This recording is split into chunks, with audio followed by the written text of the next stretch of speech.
Social post ప్రేక్షకులకి స్వాగతం. నేను doctor Anil Kumar Bachchu, certified financial ప్లానర్‌ని, ఆంఫీ రిజిస్టర్డ్ మ్యూచువల్ ఫండ్ డిస్ట్రిబ్యూటర్‌ని కూడా. లాంగ్ టర్మ్ ఇన్వెస్టర్లు గానీ, చాలా రోజుల నుంచి ఇన్వెస్ట్ చేస్తున్న ఇన్వెస్టర్స్ కానీ, ఒక క్వెషన్ అందరికీ ఉంటుంది. నేను యాసెట్ అలొకేషన్ వైపు స్ట్రాటజీస్ వాడడం బెటరా? లేకపోతే యాక్టివ్‌గా స్టాక్ పికింగ్ చేయడం బెటరా? అనేది ప్రతి ఒక్కరికి వస్తుంది. అంటే ఏ యాసెట్ అగ్నాస్టిక్‌గా ఉంటూ నాకు నచ్చిన స్టాక్స్‌ని, స్పెసిఫిక్ స్టాక్స్‌ని పిక్ చేసుకొని అలొకేషన్ ఇచ్చుకోవడం బెటరా అనే క్వెషన్ ఎప్పుడో ఒకప్పుడు మీకు ఇన్వెస్ట్‌మెంట్ జర్నీలో కంపల్సరీ ఎప్పుడో ఒకసారి వచ్చుంటుంది. అలాంటి వాళ్ళకే నా ద్వారా అనలైజ్ చేసి కొంచెం డేటా ఇచ్చి ఏది బెటరు, ఏ సిట్యుయేషన్‌లో అని ఎక్స్‌ప్లెయిన్ చేయడానికి ఈ వీడియో తయారు చేశాను. మీకు ఈ వీడియో నచ్చితే ఇంకో నలుగురికి చెప్పండి. వాళ్ళు కూడా ఈ కాన్సెప్ట్‌ని అర్థం చేసుకుంటారు. సో, కోర్ డిబేట్ ఏంటి అంటే మాత్రం స్టాక్ పికింగ్ ఒకవైపు, అసెట్ అలొకేషన్ ఒకవైపు. ఏది మంచిదనే క్వెషన్ ఈస్ ద డిబేట్. మీరు చూసుకుంటే స్టాక్ పికింగ్‌లో ఏంటంటే మనం యాక్టివ్ సెలక్షన్ ఆఫ్ స్టాక్స్ చేస్తాం మనం. మనము ఈ బాగుంది, ఈ సెక్టార్‌లో ఈ స్టాక్ బాగుందని సెలెక్ట్‌గా చూసుకోవడాన్నే మనం యాక్టివ్ స్టాక్ పికింగ్ అంటాం. ఇక్కడ జనరల్‌గా మనకి ఎక్కువ రీసెర్చ్ కావాలి. ఎందుకంటే సొంతంగా సెక్టర్ స్టడీ చేయాలి, ఆ కంపెనీ గురించి స్టడీ చేయాలి, ఆ కొన్ని మల్టిపుల్ కంపెనీ స్టడీ చేసి ఏదో ఒకటి పిక్ చేసుకుంటాం. దెన్ ఇక్కడ ఔట్ పర్ఫార్మెన్స్‌కి అవకాశం ఎక్కువుంటుంది because you have done the work. తర్వాత higher return, higher time commitment కూడా అవసరం వస్తుంది ఇక్కడ. మీకు అన్ని షార్ట్ టర్మ్‌లో రిటర్న్స్ వస్తాయంటే రాకపోవచ్చు. దెన్ ఇంకోటి టైమింగ్ రిస్క్, వొలటిలిటీ అనేది కంపల్సరీ ఉంటుంది. మనం కొనగానే ఆ కంపెనీలో, ఆ స్టాక్‌లో మొమెంటమ్ ఆగిపోవచ్చు. ఇన్వెస్టర్స్ యొక్క అవేర్‌నెస్ అవన్నీ తగ్గిపోవచ్చు. లాస్ట్ ఎమోషనల్ డిసిషన్స్ అనేది మనం తీసుకోవాల్సొస్తుంది. ఈ రిస్క్ అనేది మనతో ఉండిపోతుంది. వెరాజ్ యాసెట్ అలొకేషన్‌లో ఏంటంటే ఇక్కడ డైవర్స్డ్ పోర్ట్‌ఫోలియో మిక్స్ మనం తయారు చేస్తాము. ఇక్కడ ఎక్కువగా బుర్ర ఉపయోగించము ఇండివిడ్యువల్ స్టాక్స్ మీద. సెకండ్ ఇక్కడ మినిమల్ యాక్టివ్ డిసిషన్ తీసుకుంటాం. ఏది ఇట్లా యాసెట్ అలొకేషన్ చేసినప్పుడు. And predictable risk and return అనేది మనం మోర్ ఆర్ లెస్ ఒక రేంజ్ మనం ఆల్రెడీ డిసైడ్ చేసుకుంటాం కాబట్టి మనం వరీ ఉండదు. Then time efficient approach. మీరు ఏ టైంకి తగ్గట్టు ఆ టైం ఇంత పర్సెంటేజ్, ఇంత రేషియోలో మనం అలొకేషన్ ఇస్తాం కాబట్టి ఎక్కువగా వరీ అవసరం లేదు. And built in protection because మనం మల్టిపుల్ ప్లేసుల్లో, మల్టిపుల్ యాసెట్స్‌లో ఇన్వెస్ట్ చేస్తున్నాం కాబట్టి ప్రొటెక్షన్ ఆల్రెడీ ఉంటుంది. అండ్ సిస్టమాటిక్‌గా రీబాలెన్సింగ్ చేసుకునే అవకాశం ఇందులో ఉంటుందన్నమాట. సో, జనరల్‌గా ఏందంటే యాక్టివ్ అలొకేషన్‌లో చూసుకుంటే okay. 60% equities, 40% debt. This is a asset allocation. Simple asset allocation. Example తీసుకుంటే లాస్ట్ 20 ఇయర్స్ యావరేజ్ ఇండియన్ సిట్యుయేషన్‌లో తీసుకుంటే 8-9% ఈ స్ట్రాటజీతో వచ్చింది. మ్యాక్స్ డ్రాడౌన్ 2008లో అయింది 22%. వోల్టిలిటీ కూడా 8-10%. రికవరీ టైమ్ కూడా 4 సంవత్సరాలు రికవరీ అయింది. ఈవెన్ ఇంత డ్రాడౌన్ అయినాక కూడా. సో, ఇదివరకు సూటబుల్ మోడరేట్ రిస్క్ తీసుకునే వాళ్ళకి సూటబుల్. 70-30 అంటే ఎక్కడ ఈక్విటీ పోర్షన్ ఎక్కువగా ఉంది, 30% బాండ్స్‌లో ఉంది. ఇక్కడ కూడా వర్స్ట్ కేస్‌లో కూడా 9-10% యావరేజ్ వచ్చింది.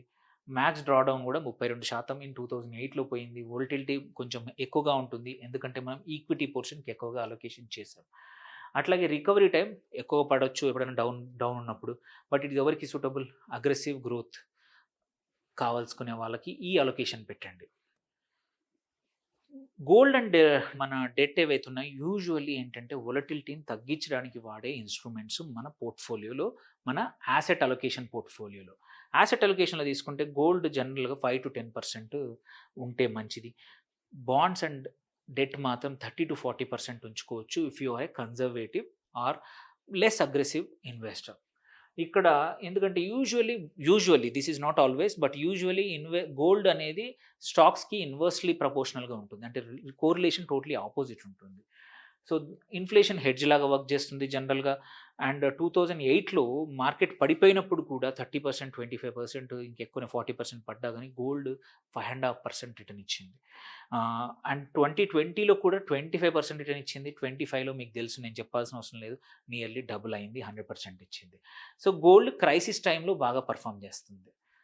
బాండ్స్ స్టేబుల్ ఇన్‌కమ్ జనరేషన్ కోసం, లో వొలటిలిటీ కోసం పోర్ట్‌ఫోలియోలో ఈవెన్ 2008లో కూడా 5-7% ఇచ్చింది. మొన్న 2020లో మార్కెట్ పడ్డప్పుడు కూడా అండ్ రీసెంట్‌గా కూడా 7-8% ఇచ్చింది. వెన్ ఇండెక్స్ ఆర్ ఈక్విటీ 1-2% ఇచ్చినప్పుడు. సో, ఇది క్యాపిటల్ ప్రిజర్వేషన్ కోసం వాడతాము. రీబాలెన్సింగ్ కోసం, సోర్స్ కోసం వాడుతా ఉంటామనమాట. ఒక కేస్ స్టడీ తీసుకుంటే 2008లో ఫైనాన్షియల్ క్రైసిస్ జరిగినప్పుడు ఒక పోర్ట్‌ఫోలియో తీసుకుంటే ఇది యూఎస్‌ది బట్ ఇక్కడ కూడా మోర్ ఆర్ లెస్ సిట్యుయేషన్ అదే. 100% స్టాక్ ఉన్నప్పుడు మీ పోర్ట్‌ఫోలియో 40-50% పడిపోయి చాలామంది మార్కెట్ నుంచి ఎగ్జిట్ అయ్యి మళ్ళీ ఎప్పుడు రాని వాళ్ళు చాలామంది ఉన్నారు. ఎంత తక్కువ ఈక్విటీ ఉంటే వాళ్ళది అంత తక్కువ పడిపోయింది. వాళ్ళు సేఫ్‌గా అట్‌లీస్ట్ నావిగేట్ చేయగలిగారు ఆ 2, 3 ఇయర్స్. అదే కోవిడ్ టైంలో 2020లో అంటే కోవిడ్ టైంలో కూడా తీసుకుంటే 100% స్టాక్ ఉన్న వాళ్ళు హయ్యర్ లాస్ అయ్యారు కొన్ని రోజులు. బట్ వితిన్ నో టైమ్ ఫిబ్రవరి ఒక 6 నెలల నుంచి 1 ఇయర్ రికవరీ అయింది. బట్ అక్కడ కూడా చూడండి 100% ఈక్విటీ పెట్టుకుంటే మాత్రం ఇబ్బందే. అందుకే యాసెట్ అలొకేషన్, పోర్ట్‌ఫోలియో డైవర్సిఫికేషన్ అనేది నేను ఎప్పుడు చెప్తా ఉంటాను. అందరూ చెప్తా ఉంటాం. దెన్ రీబాలన్స్ చేసుకుంటే చూడండి పవర్ ఎలా ఉంటదో. మీరు నో రీబాలన్సింగ్ అయితే హయ్యర్ వోలటిలిటీ. యాన్యువల్‌గా రీబాలన్సింగ్ చేసుకుంటే కొన్నిసార్లు టైమింగ్ మిస్ అయితాం. కానీ మోస్ట్ ఆఫ్ ద టైమ్ మనం సక్సెస్ అవుతాం. సెమీ యాన్యువల్‌గా చేసుకుంటే మాత్రం బెటర్ ప్రొటెక్షన్ ఉంటుంది. మోడరేట్ కాస్ట్ ఉంటుంది. అన్నీ మిస్ కాకుండా మీరు ఎప్పటిదప్పుడు చేసుకోవచ్చు. క్వార్టర్లీ చేస్తే ప్రాబబ్లీ కొంచెం ఎక్కువ ట్రేడింగ్ కాస్ట్ అవుతుంది. బట్ కొన్నిసార్లు అవసరం వస్తుంది యాక్టివ్‌గా ఉండే వాళ్ళకి. సో, ఇప్పుడు ఇంపార్టెంట్ ఏందంటే యాసెట్ అలొకేషన్ బెటరా? యాక్టివ్ యాసెట్ అలొకేషన్ బెటరా? ఆర్ స్టాక్ పికింగ్ బెటరా అంటే మాత్రం usually active asset allocation win అవుతుంది. ఎందుకంటే మీరు ఆల్రెడీ డీరిస్క్ చేస్తున్నారు పోర్ట్‌ఫోలియోని. టఫ్ టైమ్‌లో ఇంకా బెటర్ వర్క్ అవుతుంది. అండ్ డైవర్సిఫికేషన్ ఏంటంటే మనని కాపాడుతుంది మోస్ట్ ఆఫ్ ద టైమ్. ఒక యాసెట్ డిఫరెంట్ యాసెట్స్‌లో పెట్టడం వల్ల టఫ్ టైమ్స్‌లో కూడా మనని పోర్ట్‌ఫోలియో లాసెస్ నుంచి కాపాడుతుంది డైవర్సిఫికేషన్. అట్లాగే రీబాలన్సింగ్ చేయడం వల్ల ఏంటంటే మన పోర్ట్‌ఫోలియోలో పెర్ఫార్మ్ చేయని యాసెట్స్‌ని ఎప్పటికప్పుడు తీసేస్తా ఉంటామనమాట. లాస్ట్ ఏంటంటే విన్నింగ్ ఫార్ములా అనేది ఏమీ లేదు. It depends on your age. But జనరల్‌గా కూడా ఏంటంటే మన రిస్క్ మీద కూడా డిపెండ్ అయి ఉంటుంది. ఒక 60, 40, 70, 30 ఈక్విటీ అండ్ డెట్ చేస్తే మనం మోర్ ఆర్ లెస్ పోర్ట్‌ఫోలియో సెక్యూర్డ్‌గా ఉండే అవకాశం ఉంది. సో, ఇది స్టాక్ పికింగ్‌కి, యాక్టివ్ స్టాక్ పికింగ్‌కి అండ్ యాసెట్ అలొకేషన్ కూడా ఉన్న తేడా. So, still maintain asset allocation అనేది మెయింటైన్ చేయండి. యాక్టివ్ స్టాక్ పికింగ్‌ని అయినంత వరకు తక్కువ చేయండి. దెన్ మీ పోర్ట్‌ఫోలియో హెల్తీగా ఉంటుంది. అండ్ మీరు కూడా మీ ఇన్వెస్ట్‌మెంట్ జర్నీని స్మూత్‌గా సేల్ చేస్తా ఉంటారు. మీకు ఈ వీడియో నచ్చితే నలుగురికి షేర్ చేయండి. మీకు ఏమైనా క్వెషన్స్ ఉంటే రీచ్ ఔట్ అవ్వండి. Thank you for watching. Signing off doctor Anil Kumar Bachu.